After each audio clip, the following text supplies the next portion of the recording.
Hello everyone, to my fellow student and to my fellow teacher. I just want to share my advocacy about the serious issue regarding to our own farmers right now in our country. I want to open your mind in this kind of topic because the farmers are suffering now. According to ERIORG and the World Bank, the average age of the Filipino is 57 years old. What I mean, in 10 years, there will be no farmer left because we are not yet sure if there will be students who are willing to be farmer in the near future. Philippines is known as a very rich in land, and this will be our strength and opportunities to help other Filipino farmers. Nowadays, the farmers in the Philippines are very sacrifice, for they get older as time go by. Nowadays, there are a lot of new technologies that can make our life easier, but the only problem is the farmers are lose the chance to get their job for they replace to the new and modern technologies. As of today, our beloved farmers are forgotten. Forgotten the heart and soul of our daily needs. They are those heroes not recognized in many ways. What I saw here today, I opened my eyes, a vision of the future of our country. It means your love for work, your consciousness that work is dignified and work can only be performed in peace, even to the extent of organizing yourselves against the forces of disorder. Never before was I so proud of the people who love farming. If our farmer is rich, then so is the nation. These are the issues they have been experienced and encounter where they just want to voice out their rights as a farmer. Last April 1, 2016, one farmer was shot and dead while 13 got wounded, and in Kidapawan City after thousands of farmers protested and demanded for 15,000 sacks of rice. From the local government, these 3,000 protesters had no food to eat due of drought that plagued their area in northern Cotabato. Ironically, farmers were starving, and worse, this is not unusual scene in the Philippines. We all know that.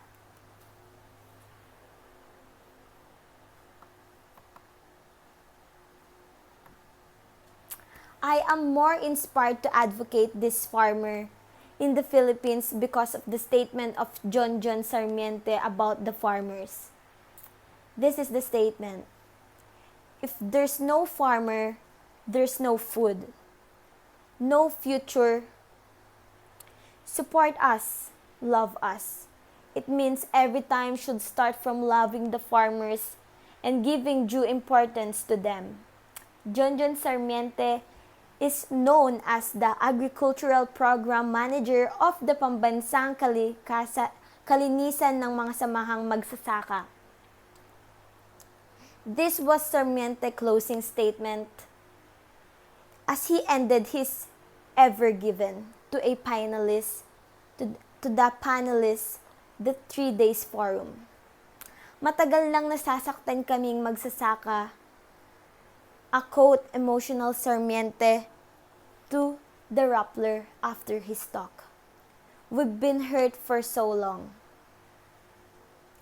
As of today, our 10 million rice farmers in the Philippines, extrapolating their number of dependents, and they constitute big portion of the over 100 million Filipinos today. And they are in trouble And now, not much of their land can be reached by irrigation facilities and drain has rise traffication law of RTL RA 11203. Recently passed but lacking yet in the publicized ear, implementing rules and regulation is a good law. I think primarily about the food security for 100 million Filipinos rather than just protecting the practical needs of some 10 million Filipino.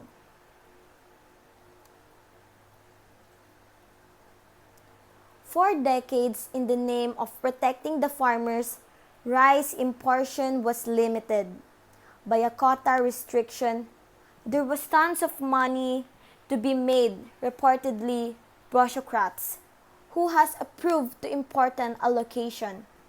The traders who are concerned the importation of permits and which allegedly acted in cartel in order of dictate market prices. And of course, there were the smugglers, scarcity, being mother of smuggling.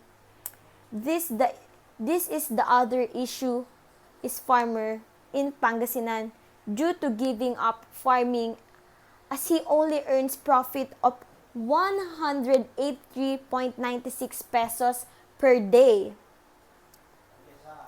This is the statement of our post of Mang Miguel daughter posting his behalf,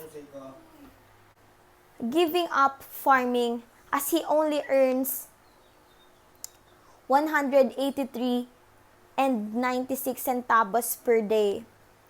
This is the statement or the post of Mang Miguel daughter posting on behalf of my 78 years old father who has been farmer for the past 50 years in Pangasinan. He is a tenant and a kind landlord. He just a vague idea of what is Facebook is. His eyesight has failed him already, thus he won't be seeing this post. But he wants these sentiments to be known. Riceland. We have 3 hectares and 2 hectares as tenant and 1 hectare family owned. Computation of hectare as tenant. Expenses 1 crop 120 days. Seeds 1,300 pesos per kilogram. Seed planting is free. Tagabunot ng mga binhi seedlings 3,000 for 10 packs. 300 packs for labor. Seedling planters is 5,625 pesos for 12 packs and 350 pesos packs per labor plus 25 packs for AM and PM snacks. Fertilizer is 10,000. Application of fertilizer as labor is 700 pesos. Land preparation, tractor, diesel, labor, 7,000. Harvester with sack fee, 7 canvas and 8% of a total harvest. Tagabuhat, 2,400. 30 for kavan. Solar dyeing labor, 1,445 for 2x a day, 2 times a day. Tenant fee to landlord, 10 canvas. The total expenses is 31,475 plus 12 canvas. Net harvest is 63 canvas x kilogram dry with 3,150 kilogram. If buying the price of the dried palay is 17 pesos kilogram, 3,150 kilogram times 17 pesos equal 53,550 less 31,475 with the profit of 22,075 120 days. So his salary is 183.96 a day and in 7 peso kilogram. So if we're going to follow what Senator Sylvia Sanchez Villar said, what she earned is 5 pesos kilogram of income based on my father actual yield. Farmer will earn 131.25 pesos a day on a farm. Can family live like this? Will her children be educated? What child would want to continue farming when the leaders would have to do this? So as you can see on the statement of the daughter of one old farmer in the Philippines, the salary of the farmers is not enough to raise family and give the proper education to their children. It's not also enough because the salary is too small to provide their needs. So as a student, I want to raise this advocacy about the farmer because they need the help of the society and to show to the government of the Philippines that they deserve to have a good amount of salary because they are so hardworking. And without the help of our farmers, we won't have the source of our daily foods. So we must know that we need to respect and love our farmers in the Philippines because they are not just ordinary people, because they are like heroes that can suffer the heat, the sun, back pain, and sometimes they can skip to eat their meals just to plant some foods for us. And farmers don't just work till the suns go down.